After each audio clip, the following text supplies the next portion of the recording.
கர்த்தர் நல்லவர், கர்த்தர் நல்லவர், கர்த்தர் நல்லவர். Praise the Lord. இந்த நாளுக்குரிய கர்த்தருடைய வார்த்தை, அதற்கான ஆதார வசனம் வெளிப்படுத்தின விசேஷம் 4ஆம் அதிகாரம் 10ஆம் வசனம். ஏற்கனவே அதை வாசித்து சகோதரி அவர்கள் ஸ்தோத்திரித்து ஜெபித்திருக்கிறார்கள். அந்த வசனத்திலிருந்து வார்த்தை வைத்து நாம் இன்றைக்கு தியானிக்கவிருக்கிறோம். வெளிப்படுத்தின விசேஷம் 4ஆம் அதிகாரம் 10ஆம் வசனம். 24 மூப்பர்களும் சிங்காசனத்தின் மேல் வீற்றிருக்கிறவருக்கு முன்பாக வணக்கமாய் விழுந்து சதா காலங்களிலும் உயிரோடு இருக்கிறவரை தொழுது கொண்டு தங்கள் கிரீடங்களை சிங்காசனத்திற்கு முன்பாக வைத்து என்று சொல்லி நாம் பார்க்கிறோம். இந்த வெளிப்படுத்தின விசேஷம் 4ஆம் அதிகாரம் முழுவதையும் நாம் வாசிக்கும் போது இதிலே 11 வசனங்கள் தான் இருக்கிறது. ஆனால் இதிலே 14 முறை சிங்காசனம் என்கிறதான வார்த்தை வருகிறது. 11 வசனங்கள் தான் இருக்கிறது. ஆனால் இந்த 11 வசனங்களிலே 14 முறை சிங்காசனம் என்கிறதான வார்த்தை வருகிறது.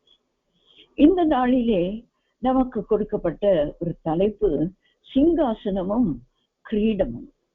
அந்த தலைப்பிலே தான் நாம் இன்றைக்கு இந்த வேத பகுதியை நாம் வாசித்து தியானிக்க வைக்கும். சிங்காசனமும் கிரீடமும். சிங்காசனத்தில் வீற்றிருக்கிறவர்களுக்கு ஒரு கிரீடமும் கொடுக்கப்படுகிறது. நாம் முற்காலங்களிலே பார்க்கும்போது பழைய ஏற்பாட்டின் புஸ்தகத்திலும் நாம் வாசிக்கும் பொழுது சிங்காசனத்தில் வீற்றிருக்கிறவர்களுக்கு கிரீடமும் கொடுக்கப்பட்டிருந்ததை நாம் பார்க்கிறோம். அப்படி அது ஆளுகையை குறிக்கிறதாக இருக்கிறது. சிங்காசனத்தில் வீற்றிருக்கிற ஒரு ராஜா, அந்த ராஜா அவனுடைய ஆளுகையை குறிக்கிற ஒரு கிரீடத்தையும் அவன் அணிந்திருக்கிறதை நாம் பார்க்க முடியும். அப்படியாக நமக்கு ஆண்டவர் ஒரு ராஜாதி ராஜா. ஆகியதான் அவர் ஆண்டவராக இயேசு கிறிஸ்து இந்த பூமிக்கு வந்தபோது அவர் பிறந்திருக்கிற செய்தியை கேட்ட ஞானிகள், சாஸ்திரிகள், ஞான சாஸ்திர அந்த வான சாஸ்திரிகள் அவர்கள் வானத்தின் நட்சத்திரங்களை ஆராய்ச்சி செய்து இது நிமித்தம் என்ன காரியம் நடக்கும், இந்த நட்சத்திரம் தோன்றினால் இதனால் என்ன இந்த பூமியிலே நடக்கும் என்று சொல்லி ஆராய்ச்சி செய்கிறவர்கள் கண்டுபிடித்தார்கள். யூதேயாவிலே ஒரு ராஜா பிறப்பார். அந்த ராஜா பிறக்கிற காலத்திலேதான் இந்த வால் நட்சத்திரம், ஒரு நட்சத்திரம், ஒரு வித்தியாசமான ஒரு நட்சத்திரம் தோன்றும் என்று அவர்கள் ஆராய்ச்சி செய்து அதை கண்டுபிடித்துதான் அவர்கள் எங்கே வந்தார்கள்? யூதேயா தேசத்திற்கு வந்து விட்டார்கள். இயேசுதான் ராஜா என்பது அவர்களுக்கு தெரியாது. அவர் எங்கே பிறந்திருக்கிறார் என்றும் அவர்களுக்கு தெரியாது. ஆனால் அந்த நட்சத்திரமே அவர்களை வழி நடத்தி வந்ததை நாம் மத்தேயு 2ஆம் அதிகாரத்திலே நாம் வாசிக்கிறோம். அந்த நட்சத்திரம் அவர்களை வழி நடத்தி கொண்டு வந்தது. ஆனால் அவர்களுடைய ஞானம் என்ன செய்தது? அந்த நட்சத்திரத்தை பார்க்க தொடராமல் மறந்து போய் அவர்கள் ஏரோதனுடைய மாளிகையை பார்த்து விட்டார். ஏன் என்று சொன்னால், ஒரு ராஜா எங்கே பிறப்பார்? ஒரு ராஜ மாளிகையிலே தான், ராஜ அரண்மனையிலே தான் பிறப்பார் என்று அங்கே தேடி சென்றதை நாம் மத்தேயு 2ஆம் அதிகாரத்திலே நாம் வாசிக்கிறோம். யூதருக்கு ராஜாவாக பிறந்தவர் எங்கே என்று அவர்கள் கேட்கிறார். அந்த பகுதி நமக்கு எல்லாருக்கும் நன்றாய் தெரியும். இந்த ராஜா பயம் அடைந்து, ராஜாவா, என்னையெல்லாம் இன்னொரு ராஜா எங்கே பிறந்திருக்கிறார், என் வீட்டிலே பிறக்கவில்லையே என்று சொல்லி அன்றைக்குள்ள வேத பாரகரை எல்லாம் அழைத்து இப்படி என்ன காரியம் நடக்கும் என்றெல்லாம் அவர்களை கேட்டு அறிந்து கொண்டு இயேசுவானவர் பிறப்பார் என்பதை அறிந்து கொண்டார். அதன் பின்பு இங்கே இல்லை, நீங்கள் போய் அந்த ராஜாவை பார்த்து விட்டு எனக்கும் வந்து சொல்லுங்கள், நானும் வந்து அவரை பணிந்து கொள்ளுகிறேன் என்று ராஜா சொன்னதினாலே, ஏழு சொன்னதினாலே அவர்கள் புறப்பட்டு போகிறார்கள். அந்த 9, 10 வசனங்களை நாம் வாசிக்கும் பொழுது, அவர்கள் வெளியே வந்த போது அந்த நட்சத்திரம் தொடர்ந்து அவர்களை நடத்தி கொண்டு போனது. அவர்கள் கிழக்கு தேசத்திலிருந்து புறப்பட்டு அவர்கள் வருகிறார்கள். அங்கிருந்து வழி நடத்தின அந்த நட்சத்திரத்தின் வழியை அவர்கள் கொஞ்ச நேரத்திலே விட்டு விட்டதுனாலே பெரிய குழப்பம் அந்த அதிகாரத்திலே நாம் வாசிக்கிறோம். பிள்ளைகள் எல்லாம் கொல்லப்பட்டதை நாம் பார்க்கிறோம். அவர்கள் அந்த பின்பு அந்த நட்சத்திரத்தை தொடர்ந்து பார்க்கிறார்கள். அது தொடர்ந்து போய்கொண்டே இருக்கு. எங்கே போகிறது என்று பார்க்கும்போது, பிள்ளை இருந்த இடத்திலே அந்த நட்சத்திரம் நின்றது என்று வேதம் சொல்லுகிறார். அது வரைக்கும் அவர்களை அந்த நட்சத்திரம் நடத்தி கொண்டு வந்தது. அங்கே நின்றார். அப்பொழுது அவருக்கு ஒரு சிங்காசனமோ ஒரு கிரீடமோ அங்கே கொடுக்கப்படவில்லை. ஆனால் அவர் யூதருக்கு ராஜா என்பதை பிறந்த போதே அது அறிவிக்கப்பட்டது. மட்டுமில்லாமல் அவர் மரிக்கும் போதும் நம் எல்லாருக்கும் தெரியும், சுவிசேஷங்களிலே நாம் வாசிக்கிறோம். அந்த கடைசி அதிகாரங்களிலே ஆண்டவராகிய இயேசு கிறிஸ்துவை சிலுவையில் அறைந்த பின்பும் அந்த பிலாத்து ஒரு வாசகத்தை எழுதி அவருடைய தலையை அந்த சிலுவையின் தலைமாட்டிலே வைக்கிறதை நாம் பார்க்கிறோம், அடிக்கிறதை பார்க்கிறோம். என்ன? இவர் யூதருடைய ராஜா, நசரேயனாகிய இயேசு யூதருடைய ராஜா.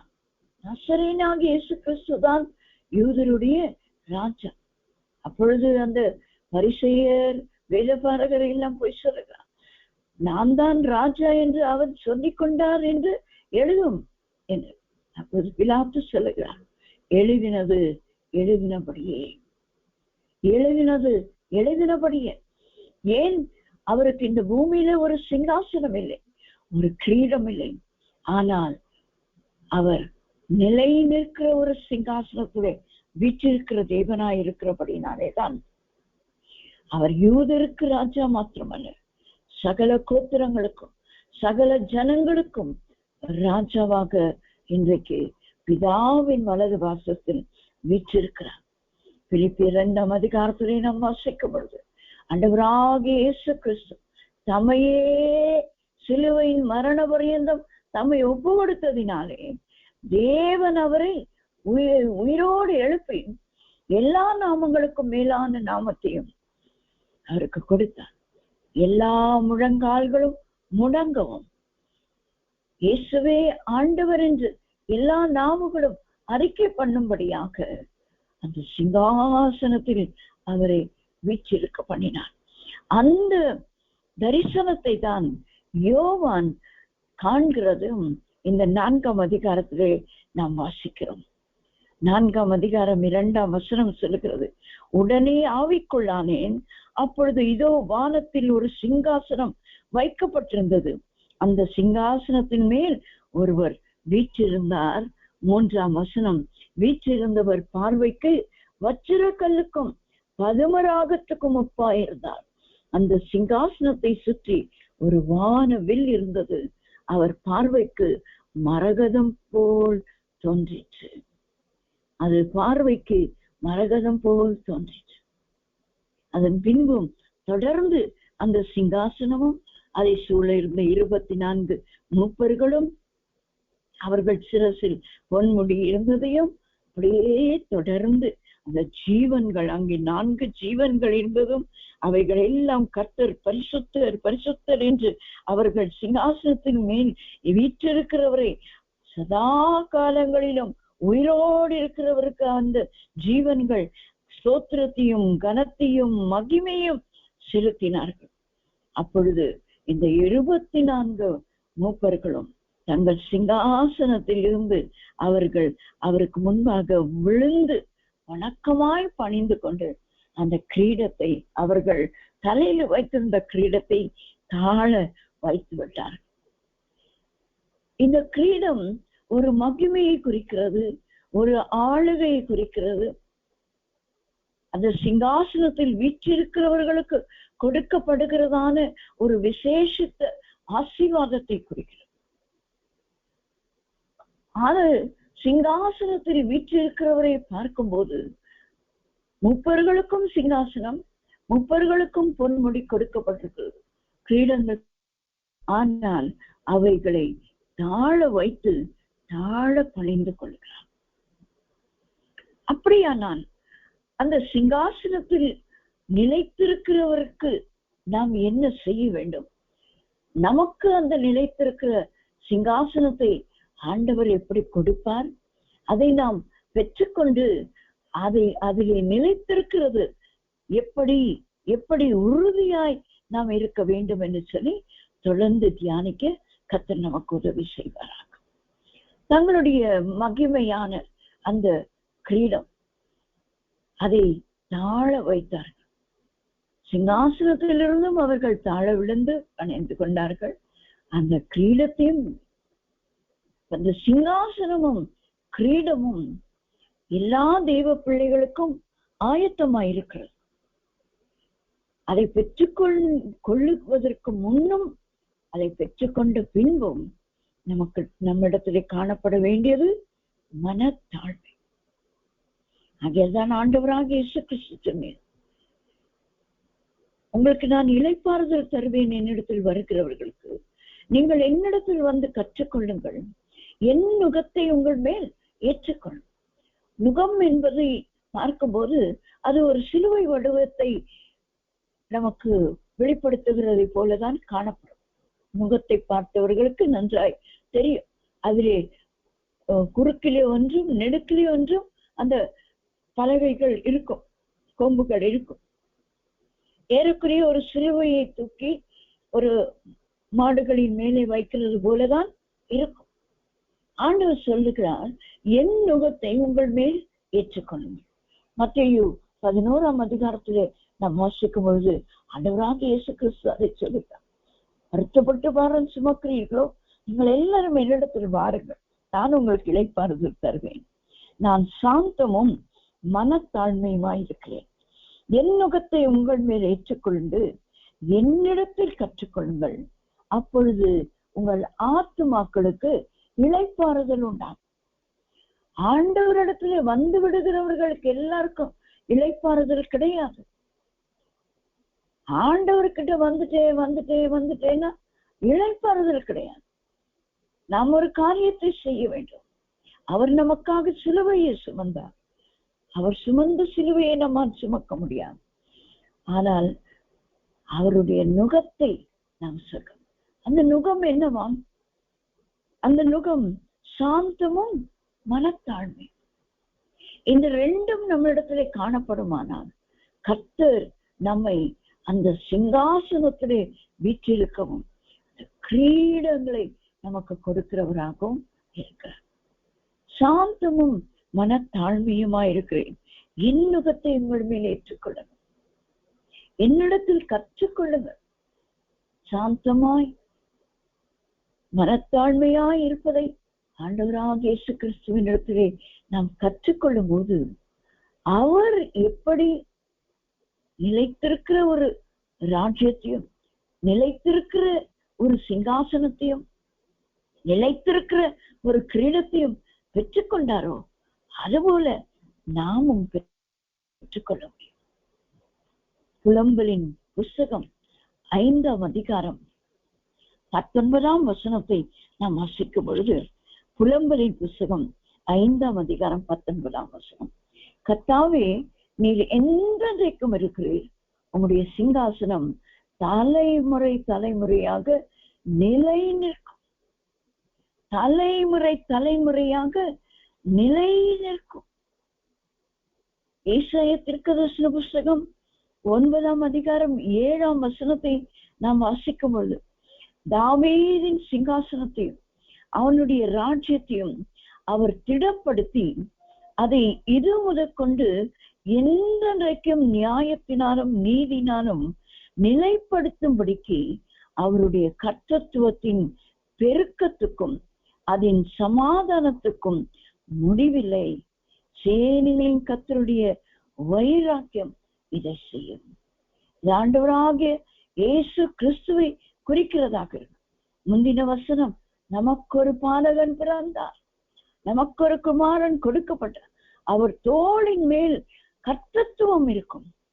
அந்த கர்த்தத்துவம் எப்படி இருக்கும்? அது நீதியிலும் நியாயத்திலும் என்றென்றைக்கும் நிலைத்து நிற்கிற ஒரு கர்த்தத்துவம். அவர் திடப்படுத்தி அதை ஸ்திரப்படுத்தி அதை உறுதிப்படுத்துகிற தேவனாய் இருக்கிறார். ஆகையால் அந்த சிங்காசனத்தில் வீற்றிருக்கிற தேவன், அவர் தலைமுறை தலைமுறைக்கும் அவருடைய சிங்காசனம் நிலை நிற்கிறது. அவர் சிங்காசனத்தை திடப்படுத்தி நீதினால் அதை நிலைப்படுத்துகிற தேவனாயிருக்கிறார்.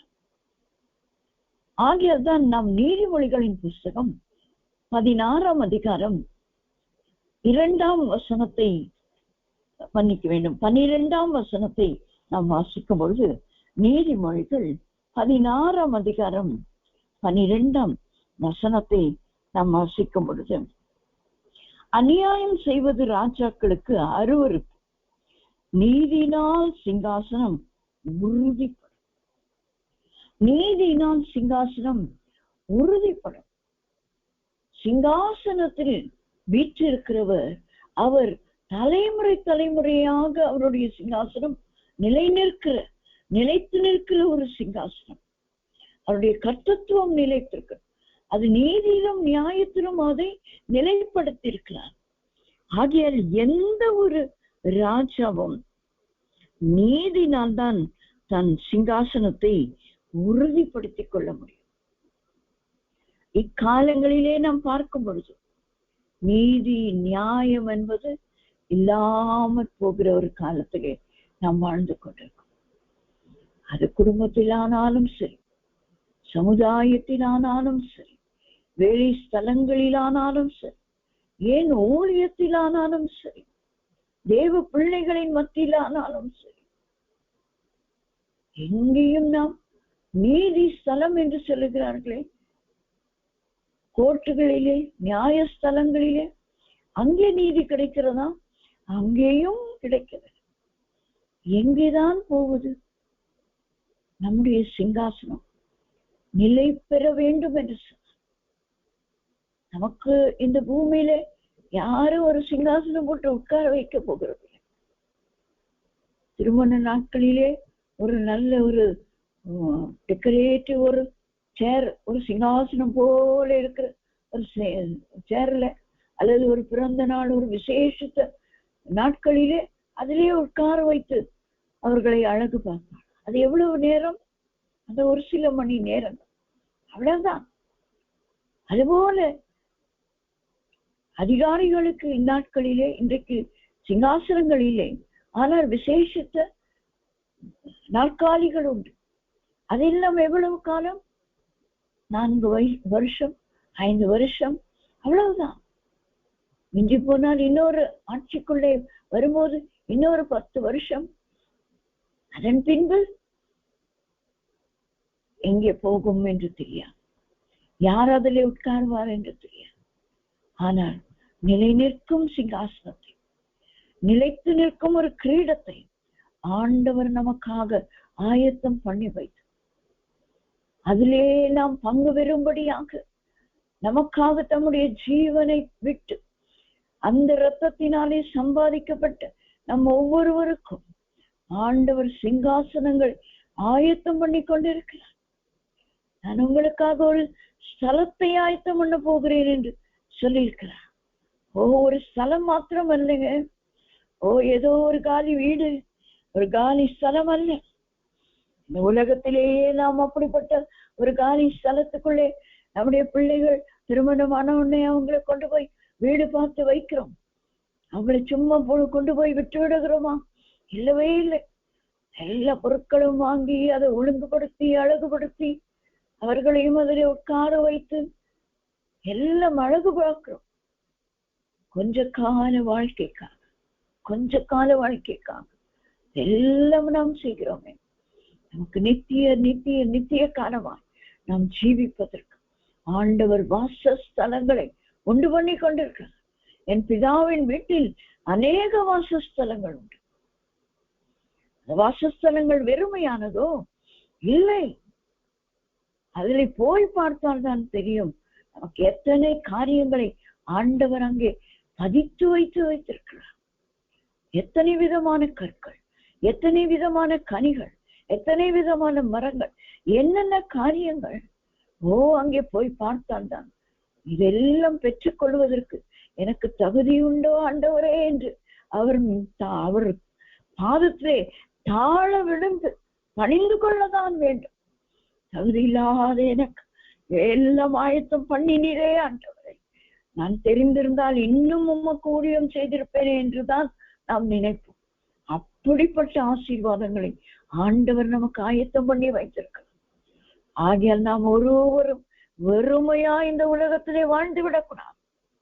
ஒரு நிலைத்து நிற்கும் ஒரு சிங்காசனத்தில் நிலை நிற்கும் ஒரு கிரீடத்தையும் பெற்றுக்கொள்வதற்கு கர்த்தர் நமக்கு எல்லாம் அவர் ஆயத்தம் பண்ணி வைத்திருக்கிறவைகள் நம்முடைய கண்கள் காணவில்லை, நம்முடைய செவிகள் கேட்கவில்லை, அது இருதயத்தில் தோன்றவும் இல்லை.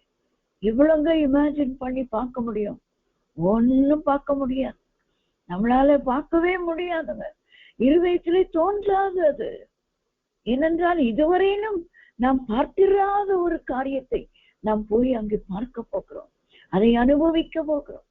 இந்த பூமிக்குரிய கொஞ்சம் பொன், இதற்கு பொன்னின் விலை எப்படி ஏறிக்கொண்டு போகிறோம். அங்கே பொன் தளம் போட்ட வீதியிலே உலாவ போகிறோம். எல்லாம் பொன்.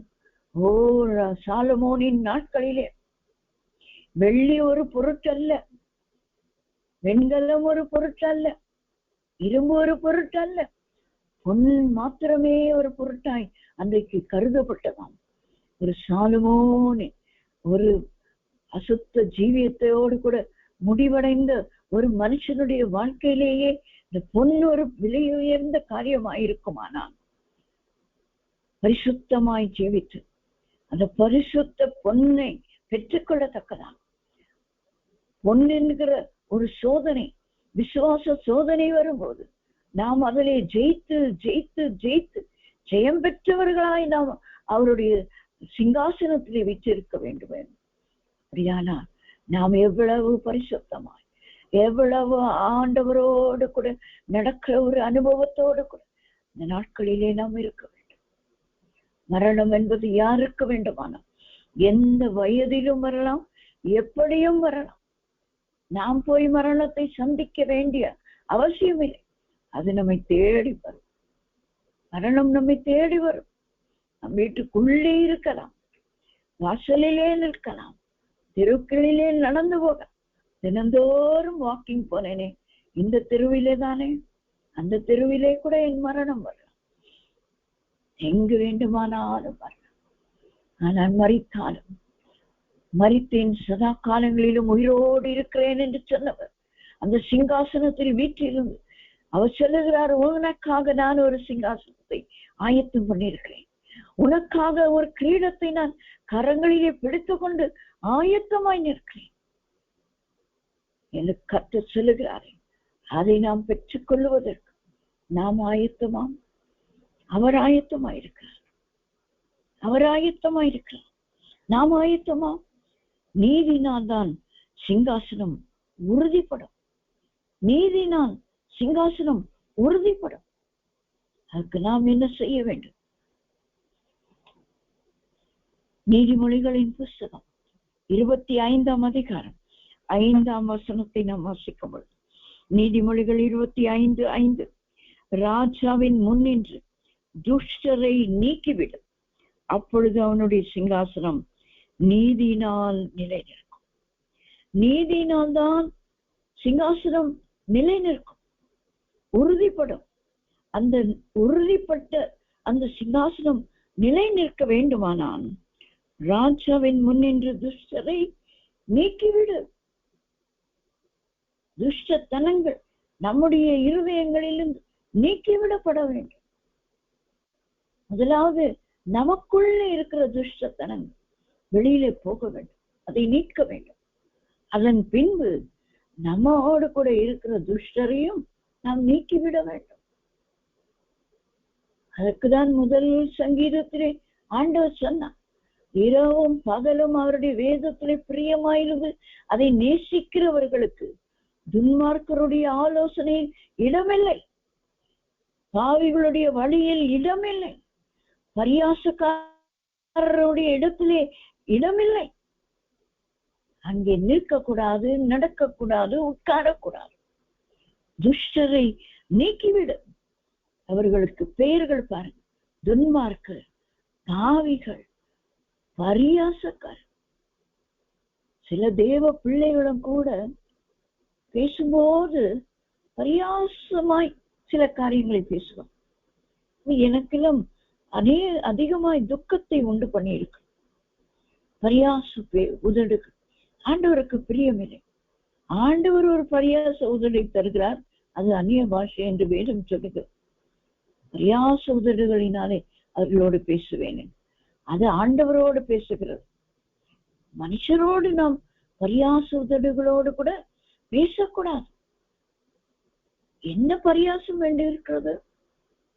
ஆண்டவராகிய இயேசு கிறிஸ்துவை சிலுவையில் அறையும் முன்னதாக அந்த ரோம போர் செய்வதெல்லாம் பரியாசம் பண்ணினார்கள் என்று வேதம் சொல்லுகிறது.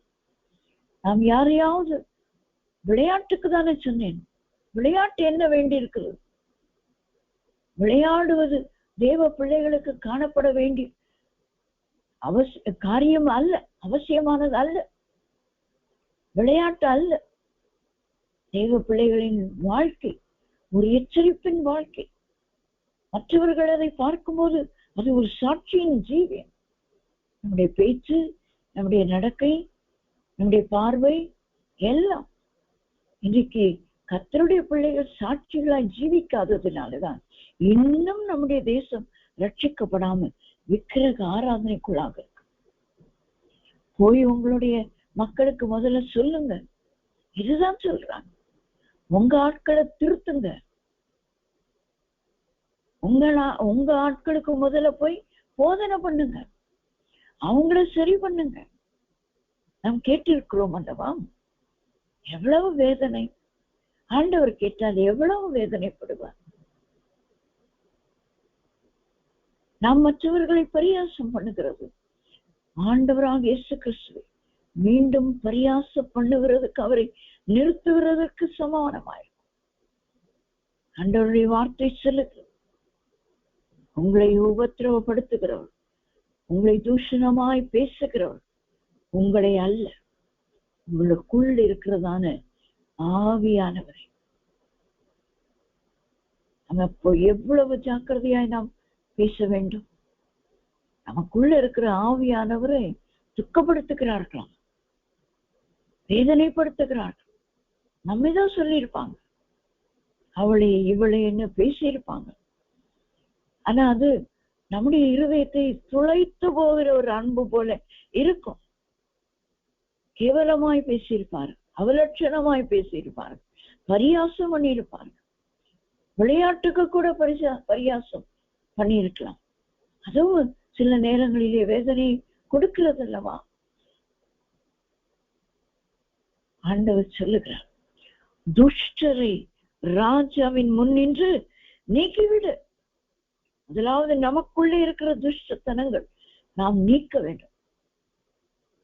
அதாவது இந்த பகுதியை நான் தியானித்து இதற்கு ஆயத்தம் ஆகி கொண்டிருக்கும் போது ஆண்டவரிடத்துல சொன்னேன், அதிகமான ஆயத்தம் இல்லை ஆண்டவரே, கொஞ்சம்தான் நான் ஆயத்தம் பண்ணேன், ஆனா நீங்க தான் பேசணும் என்று.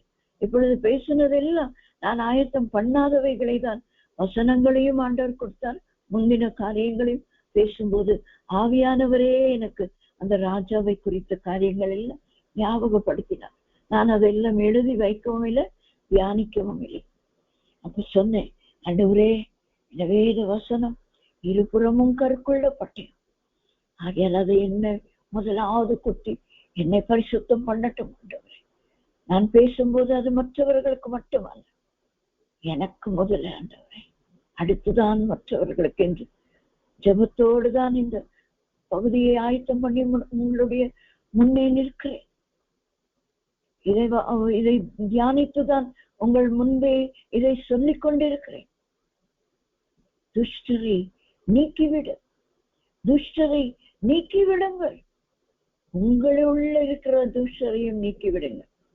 அது ஒரு குணமாயிருந்தால் துஷ்டன், அநேக துஷ்டர்கள் உள்ளே உட்கார்ந்து இருக்கலாம். துஷ்டரை நீக்கிவிடு என்று சொல்லுங்க. நீக்கிவிட வேண்டும். அதே வண்ணமாக ஆண்டவருடைய வேதத்தை தியானிக்கிறவர்களுக்கு துன்மார்க்கருடைய ஆலோசனை இல்லை, துன்மார்க்கருடைய ஆலோசனை இல்லை, பாவிகளுடைய வழியோ பரியாசக்காரருடைய உட்காரும் இடமோ நமக்குரியது அல்ல, நமக்குரியது அல்ல. நாம் அங்கே இருக்கவும் கூடாது, நடக்கவும் கூடாது, உட்காரவும் கூடாது, அவர்களோடு சம்பாஷிக்கவும். துஷ்டரை நீக்கிவிட வேண்டும். அப்பொழுதுதான் நீதியின் சிங்காசனம் உறுதிப்படும், நிலை நிற்கும், திடப்படும். இரண்டாவதாக நாம் பார்க்கும்போது அதே நீதிமொழிகளின் புஸ்தகம் 29ஆம் அதிகாரம் 14ஆம் வசனம். நீதிமொழிகள் 29:14. ஏழைகளுடைய நியாயத்தை உண்மையாய் விசாரிக்கிற ராஜாவின் சிங்காசனம் என்றும் நிலை பெற்று. மீண்டும் வாசிக்கிறேன். ஏழைகளுடைய நியாயத்தை உண்மையாய் விசாரிக்கிற ராஜாவின் சிங்காசனம் என்றும் நிலை பெற்றிருக்கும். என்றும் நிலை பெற்றிருக்கிற ஒரு சிங்காசனத்தை நாம் உடையவர்களாய் இருக்க வேண்டும் என்று சொன்னான். இரண்டாவது நாம் செய்ய வேண்டிய ஒரு முக்கியமான காரியம், ஏழைகளுடைய நியாயத்தை உண்மையாய் விசாரிக்க. ஏழைகளுடைய நியாயத்தை உண்மையாய் விசாரிக்க வேண்டும். நான் என்ன ராஜாவா? நான் ராஜாவா இருந்தால் தானே இதை செய்ய வேண்டும் என்று நாம் நினைக்க வேண்டாம். நமக்கு ஆண்டவர் சிங்காசனத்தை உறுதிப்படுத்தி வைத்திருக்கிறார். சிங்காசனத்திலே வீற்றிருக்கிறவர்களுக்கு கிரீடங்களையும் உறுதிப்படுத்தி வைத்திருக்கிறார், ஆயத்தம் பண்ணி வைத்துக் கொண்டிருக்கிறார். அப்படியானால் நாம் செய்ய வேண்டிய காரியம், ஏழைகளின் நியாயத்தை உண்மையாய் விசாரிக்க வேண்டும், உண்மையாய் விசாரிக்க வேண்டும். அநேகர் விசன் நாங்களும் இந்த ஏழை விதவைகளுக்கு, ஒடுக்கப்பட்ட மக்களுக்கு, குஷ்டரோகிகளுக்கு, இப்படி தாழ்ந்த மக்களுக்கு பல வருடங்களாய் இந்த உதவிகளை செய்து கொண்டு வருகிறோம். மாதந்தோறும் உதவிகள், வருடந்தோறும் உதவிகள், எப்படி பல காரியங்களை செய்து வந்தோம். அப்பொழுது ஆண்டவர் எனக்கு அந்த ஊழியங்களை ஆரம்பிக்கும் போது கொடுத்த வசனம் அப்போஸ்தலர் 6ஆம் அதிகாரம். கிரேக்க விதவைகள் விசாரிக்கப்படாமல் இருக்கிறார்கள். அவர்களை விசாரிக்க பேதுரு 6 பேரை அவர் நியமிக்கிறார். அவர்கள், அந்த வசனம் எனக்கு மிகவும் பிடித்தமான ஒரு வசனம். அதை நான் மீண்டுமாக கர்த்தர் எனக்கு, ஆவியானவர் எனக்கு இந்த நேரத்தில் ஞாபகப்படுத்தினபடினால் அதை நான் வாசிக்க முற்படுகிறேன். அப்போஸ்தலர் நடபடிகளின் புஸ்தகம் 6ஆம் அதிகாரம் 3ஆம் வசனத்திலே, ஆதலால் சகோதரரே, பரிசுத்த ஆவியும் ஞானமும் நிறைந்து நற்சாட்சி பெற்றிருக்கிற 7 பேரை உங்களில் தெரிந்து கொள்ளுங்கள், அவர்களை இந்த வேலைக்காக ஏற்படுத்துவோம்.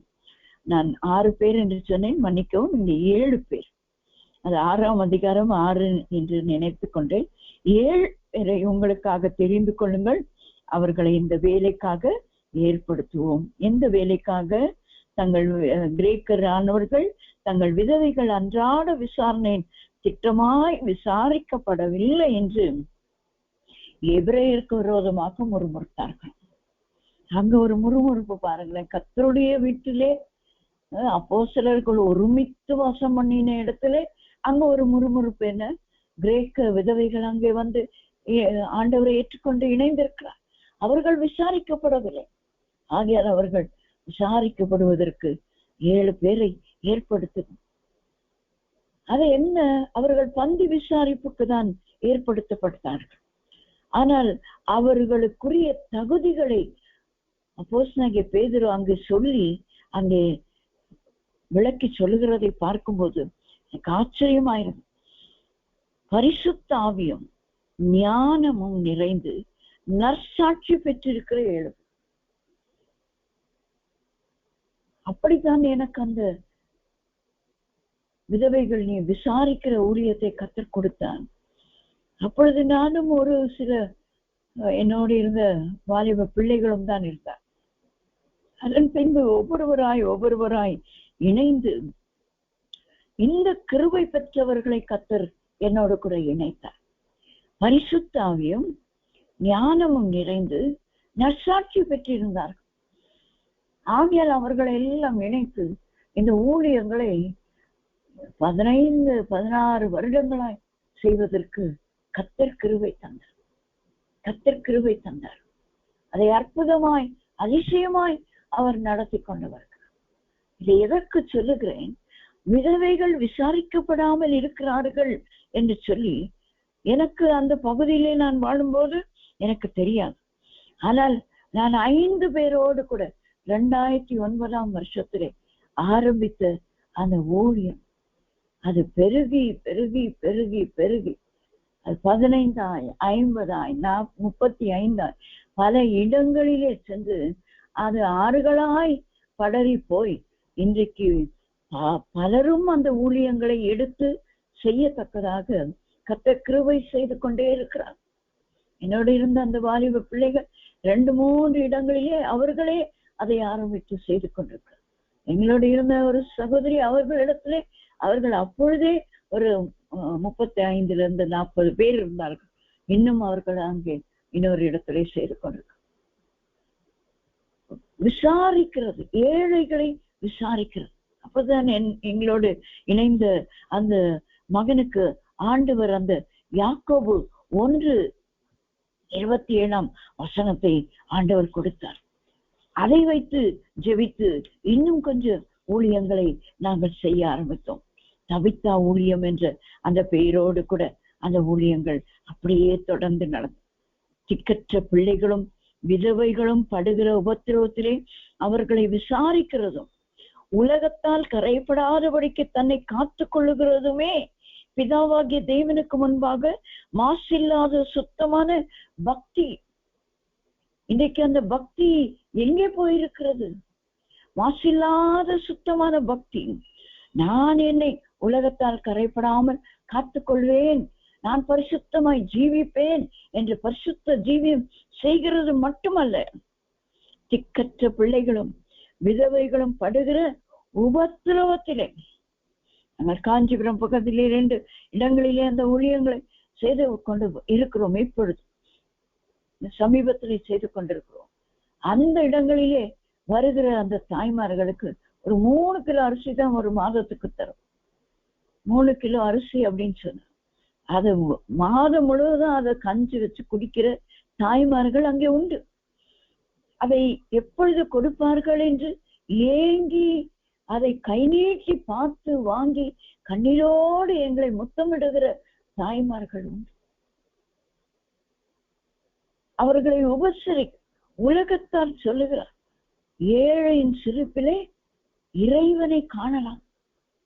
அதுக்கு தெரியல, ஏழைக்கு இறங்குகிறவன் கர்த்தருக்கு கடன் கொடுக்கிறான். இந்த வசனம் எல்லாம் நமக்கு மனப்பாடமாய் தெரியும். திராணி உனக்கு திராணி இருக்கும்போது நீ உதவியை செய்யத்தக்கவர்களுக்கு செய்யாமல் இராதே. வசனங்கள் எல்லாம் நமக்கு தெரியும். ஆனா இந்த வசனத்தின்படி நாம் செய்தால்தான் நமக்கு ஒரு நிலையான உறுதிப்பட்ட நிலைத்து நிற்கும் சிங்காசனம் நமக்கு கிடைக்கும். என்னோட பணி செய்த ஒரு தேவ ஊழியக்காரர், இப்ப நல்ல ஊழியர்கள்ல பிரபலமா வெளிநாடுகளுக்கும் செல்லுகிற ஒரு நல்ல ஊழியக்காரராக இருக்கிறார். அவர் என்னை பார்த்து என் சகோதரியினிடத்திலே சொல்லுவார், இந்த சகோதரிக்கு என்ன ஆச்சு? நல்ல படிச்சு நல்ல இருக்கிறாங்க, நல்ல வெளிநாடுகளுக்கெல்லாம் போறதுக்கு ஒரு தகுதி இருக்கு, அங்கெல்லாம் போகாம பெரிய பெரிய ஆட்களுக்கு போய் பிரசங்கம் பண்ணாம இவங்க என்ன இந்த நரிக்குறவரும் இந்த விதவைகளும் இப்படி இந்த ஏழை எளிய ஜனங்களை தேடி போய்கிட்டே இருக்கிறாங்கன்னு என்னை சில நேரங்களிலே பரியாசம் பண்ணுவார். நான் ஆகியால் அவருடைய கான்டாக்டை கட் பண்ணி வைத்து என்னுடைய அழைப்பு என்னவோ அந்த ஊழியத்தை தான் கர்த்தர் எனக்கு கொடுத்திருக்கிறார். நான் செய்ய முடியும். நான் பெரிய பட்டதாரி, நான் படிப்பு பெற்றேன், அதை பெற்றேன், இதை பெற்றேன், பெருமை கொண்டாடிக்கொண்டு நானும் பல இடங்களுக்கு சென்றும் இருக்கிறேன், இல்லை என்று சொல்ல மாட்டேன். அதை ஆண்டவர் அங்கே கொண்டு போகும்போது அங்கே என்னை உபயோகப்படுத்துவார். நான் அங்கே செய்து கொடுத்து விட்டு வரத்தான் செய்கிறேன். ஆனால் எனக்கு மெயினா ஆண்டவர் எனக்கு அழைப்பு கொடுத்து ஊழியங்கள் சிறுமைப்பட்ட ஊழியம். இந்த வசனங்களை எல்லாம் கொண்டுதான் ஆண்டவர் என்னை ஏற்றினாரே. அப்படியானால் நாம் முதலாவது துஷ்டரை விலக்கி விட வேண்டும். இரண்டாவது நம்முடைய சிங்காசனம் நிலைத்திருக்க வேண்டுமானால் ஏழைகளின் நியாயத்தை நாம் விசாரிக்க வேண்டும். அவர்களை போய் விசாரிக்க வேண்டும். நம்மால் இயன்றதை அவர்களுக்கு கொடுத்து உதவ வேண்டும். நமக்கு நல்ல ஒரு கரம் கொடுக்கும் ஊழியத்தை இயேசுவின் வல்லமை ஊழியத்துல கர்த்தர் கொடுத்திருக்கிறார். இந்த உதவி கரங்களை நாம் நீட்டும் போது, நான் முன்பொரு நாளும் அதை சொன்னேன், ஒரு ஆள் ஒரு 500 ரூபாய் கொடுத்தாலும் போதும், ஒரு மாசத்துக்கு மாதம் மாதம் கொடுக்கலாம். தாராளமாய் தைரியமாய் கொடுக்கலாம்.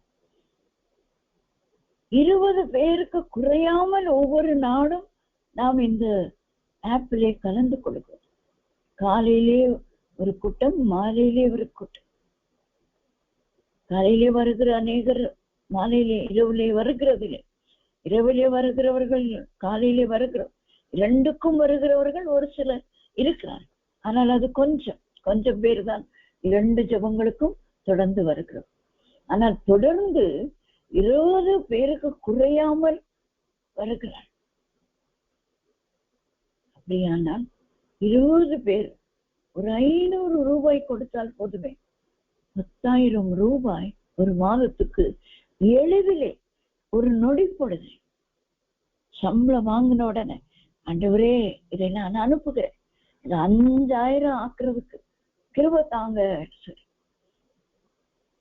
ஜெபித்து அதை அனுப்பும் போது நிச்சயமா நான் உங்களுக்கு சவாலாய் சொல்லுகிறேன், நீங்கள் எவ்வளவு கடன் பட்டிருந்தாலும் உங்கள் கடன்களை அடைக்க கர்த்தர் வல்லமை உள்ளவராயிருக்கு.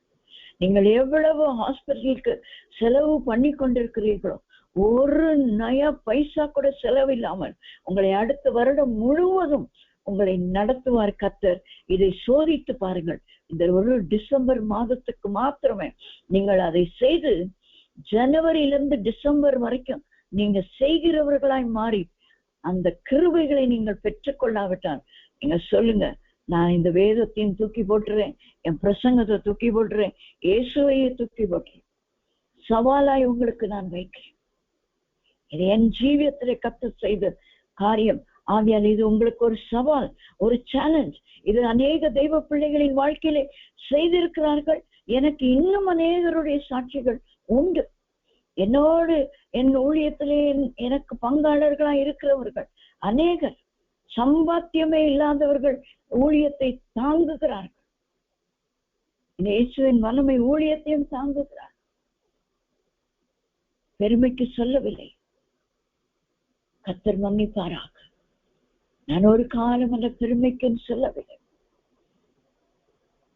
கர்த்தர் என் ஜீவியத்திலே செய்தது அந்த சின்ன அளவில் முதல் வருஷத்துல 5 பேருக்கு புடவை வாங்குவதற்கு எனக்கு 1000 ரூபாய் ஒருவர் கொடுத்தாங்க.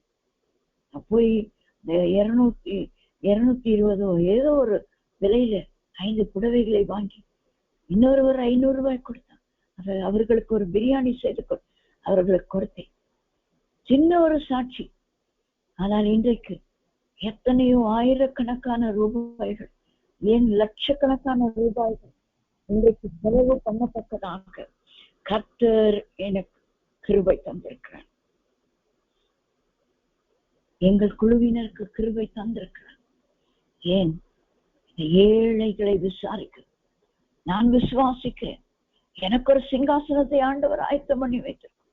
இந்த ஏழைகளை விசாரிக்கிற ஒரு ஊழியத்தை கர்த்தர் எனக்கு தந்தபடியினாலே அது நிமித்தம் ஆண்டவர் ஒரு சிங்காசனம் வைத்திருக்கிறார். ஏனென்றால் அவருடைய வசனம் பொய் சொல்லாது. அவருடைய வசனம் பொய் சொல்லாது. ஏழைகளை நினைக்க வேண்டும், அவர்களுடைய நியாயத்தை விசாரிக்க வேண்டும். எனக்கு சமீப காலத்திலே நான் வாசித்த வேத பகுதியிலே ஆண்டவர் கொடுத்த வசனங்களை சொல்லி நான் முடிக்க வாஞ்சிக்கிறேன். எரேமியா தீர்க்கதரிசன புஸ்தகம் 22ஆம் அதிகாரம் 3ஆம் 4ஆம் வசனங்களை நான் வாசிக்கும்போது, எரேமியா தீர்க்கதரிசன புஸ்தகம் 22ஆம் அதிகாரம் 3ஆம் 4ஆம் வசனங்கள், நீங்கள் நியாயமும் நீதியும் செய்து பறிகொடுத்தவனை ஒடுக்குகிறவனுடைய கைக்கு தப்புவீங்கள்.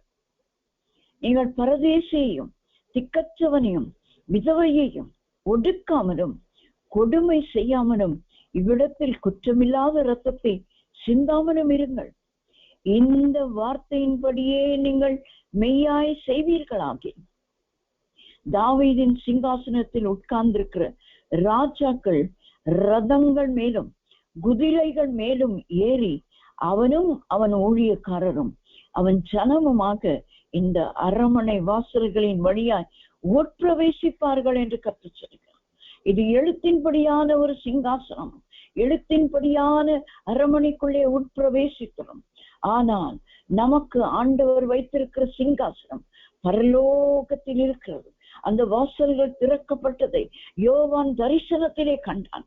ஆனால் நீங்களும் நானும் மரித்து உயிரோடு கூட எழுந்து ஆண்டவரோடு கூட அரசாடும் போது, அவருடைய ஆலயத்துக்குள்ளே பிரவேசிக்கும் போது, அவரோடு கூட வாசம் பண்ணும் போது, இதோ உன்னுடைய சிங்காசனம் மகளே, இதோ உன்னுடைய கிரீடம் மகளே என்று சொல்லி நம்மை அழைத்து கொண்டு போக போகிறார்.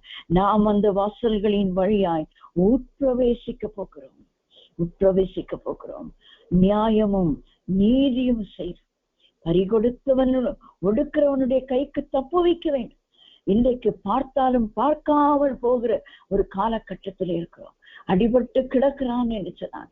அன்றைக்கு ஒரு லேவியன் கடந்து சென்றது போல இன்றைக்கு லேவியன் கையிலே போன் வைத்து கேமரா வைத்து போட்டோ எடுத்து உலகத்துக்கு பரப்புகிறான். அன்றைக்கு ஒரு ஆசாரியன் கடந்து சென்றது போல இன்றைக்கு ஒரு ஆசாரியன் அந்த வழியே போய் அதை போட்டோ எடுத்துதான் அதை கொடுக்கிறான்.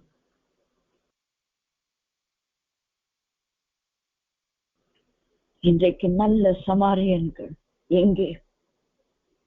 ஆண்டவருடைய இருதயம் துடிக்கிறது. இன்றைக்கு இந்த நல்ல சமாரியர்கள் எங்கே இருக்கிறார்கள்?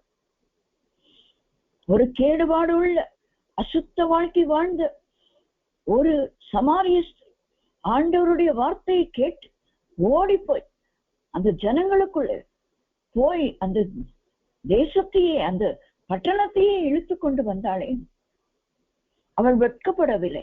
ஐயோ, இவர்களுக்கெல்லாம் பயந்துதானே இந்த நடுப்பகலிலே நான் தண்ணீர் எடுக்க வருகிறேன். இவர்களுக்கு போய் சொன்னால் என் வார்த்தையை விசுவாசிப்பார்களோ, எனக்கு செவி கொடுப்பார்களோ, எனக்கு சாட்சி இல்லையே, இது இல்லையே, அது இல்லையே, ஒன்றும் நினைக்கவில்லை. அவளோடி போய் சொன்னாலே இந்த பட்டணத்தார் யாவரும் வந்து இயேசுவின் அண்டை வந்தார்கள். இன்றைக்கு நீங்களும் நானும் என்ன செய்து கொண்டிருக்கிறோம்? சமாரியர்களா இருக்கிறோமா? ஒரு நல்ல சமாரிய ஸ்திரீயா இருக்கிறோமா? யாரை ஆண்டவரிடத்திலே கொண்டு வந்திருக்கிறோம்? ஒடுக்குகிறவர்களை பார்த்து அவர்களை ஒடுக்கிட்டே போட்டோம், நமக்கு என்ன வந்துச்சு? மாமியார் மருமகளுக்குள்ளதானே சண்டை, எனக்கு என்ன வந்துச்சு? நான் என்ன சாட்சி கையெழுத்தா போடணும்? துர நிற்காதீர்கள், ஜெபியுங்கள், அவர்களுக்கு போய் ஆலோசனை சொல்லுங்கள். கேட்காமல் போனால் விட்டுவிடுங்கள். கர்த்தர் ஒரு நாளிலே நியாயம் செய்வார். நீங்கள் நியாயமும் நீதியும் செய். இப்படிப்பட்டவர்களுக்கு கை தப்பு வைக்க வேண்டும். பரதேசியும் திக்கற்றவரையும் விதவையும் ஒடுக்காமல் கொடுமை செய்யாமல் இருக்க வேண்டும். ஒடுக்க மாட்டோம், ஆனால் அவர்களுக்கு உதவி செய்ய வேண்டும். கடைசியாய் சொல்லி முடிக்கிறேன். ஒடுக்காமல் இருந்து உதவி செய்கிறவர்களுக்கு ஆண்டவர் கொடுக்கிற ஒரு பெரிதான ஆசீர்வாதம். அதே எரேமியா தீர்க்கதரிசன புஸ்தகம் 22ஆம் அதிகாரம் 16ஆம் வசனம். எரேமியா 22:16. அவன் சிறுமையும் எளிமையுமானவனுடைய நியாயத்தை விசாரித்தான், அப்பொழுது சுகமாய் வாழ்ந்தான். அப்படி செய்வதல்லவோ என்னை அறிகிற அறிவு என்று கர்த்தர் சொல்லுகிறார். ஆண்டவராகிய இயேசு கிறிஸ்துவை அறிகிற அறிவு என்ன தெரியுங்களா? வேதத்தை நான் முழுமையாய் படித்து முடித்து விட்டேன். கரைத்து குடித்து விட்டேன், நல்ல பிரசங்கம் பண்ணுவேன். அல்ல அல்ல அல்ல, அதெல்லாமும் அவசியம். ஆனால் அதை காட்டிலும் சிறுமையும் எளிமையுமானவனுடைய நியாயத்தை விசாரிக்கிறது தான் கர்த்தரை அறிகிற அறிவு. கர்த்தரை அறிகிற அறிவு. அதனாலே ஆண்டவர் கொடுக்கிற ஒரு வாழ்க்கை என்ன? ஒரு சுகமான வாழ்க்கை.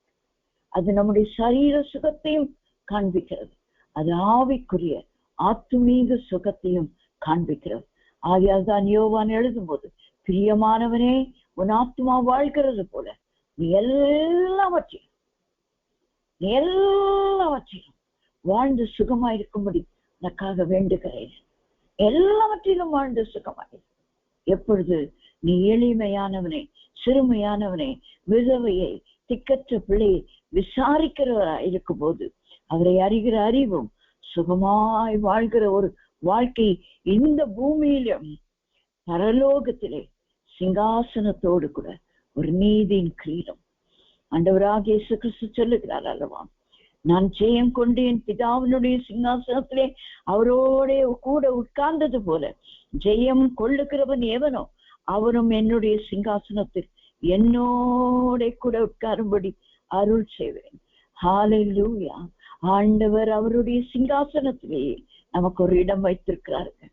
அதை நாம் இழந்து போகக்கூடாது. நம்முடைய சிங்காசனம் நிலை பெற்றிருக்க வேண்டும், ஸ்திரப்பட்டு இருக்க வேண்டும், அது உறுதிப்பட்டு இருக்க வேண்டும் என்று சொன்னான். நம் முதலாவதாக துஷ்டனை நம்மை விட்டு நம்ம பக்கத்திலிருந்து நீக்கிவிட வேண்டும். இரண்டாவது, ஏழைகளை நினைத்து விசாரிக்கிறவர்கள் நாம் இருக்க வேண்டும்.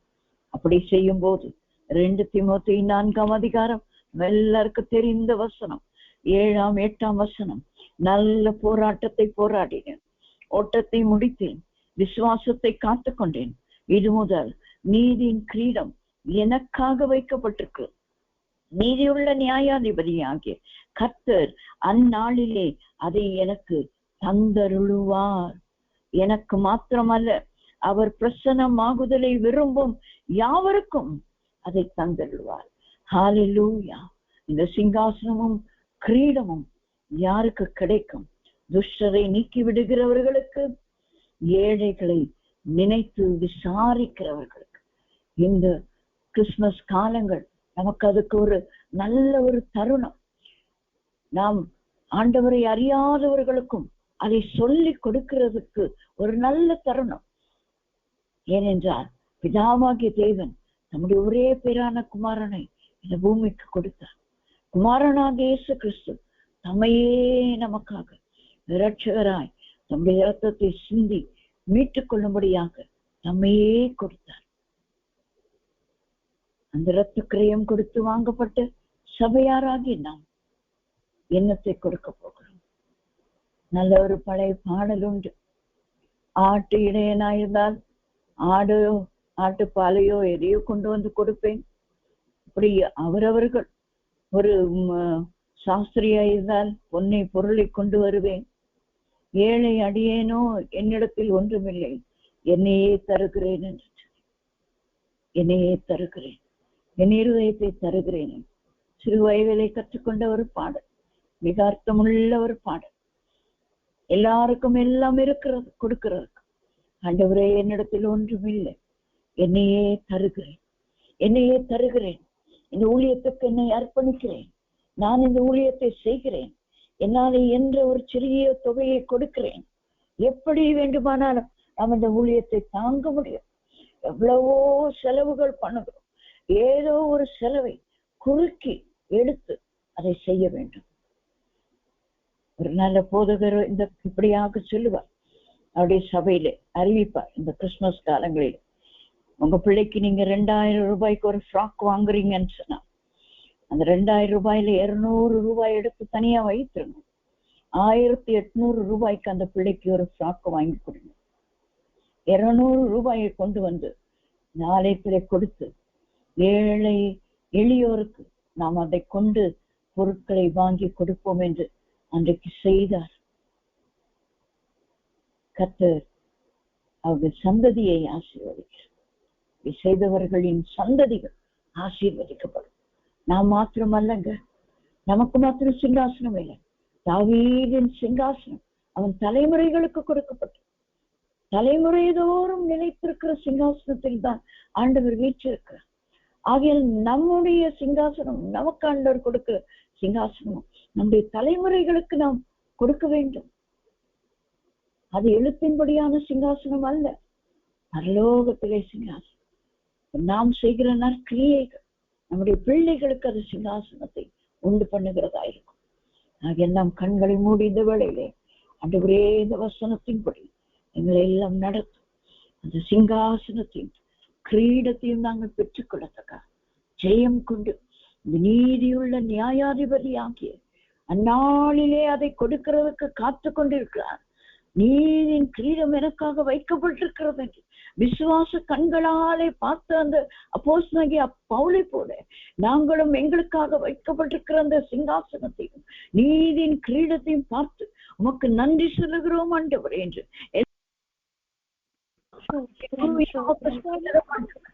உமக்கு நன்றி செலுத்துகிறோம். இது எங்களுக்காக வைத்திருக்கிறதான அந்த நீதியின் கிரீடத்தை நாங்கள் பெற்றுக்கொள்ள போகிறோமே, அந்த நீதியின் அந்த சிங்காசனத்தை நாங்கள் பெற்றுக்கொள்ள போகிறோமே, அதற்காக எங்களுக்கு ஸ்தோத்திரம் ஆண்டவரே. ஓ விஷயத்தை எங்களை விட்டு அகற்றி போட்டு, ஓ ஷபலா திக்கமரமா ஏழைக்கு இறங்குகிறவர்களாய் ரீதனமா நீலனோ நமாங்குரமா நபோ ஷபலமா.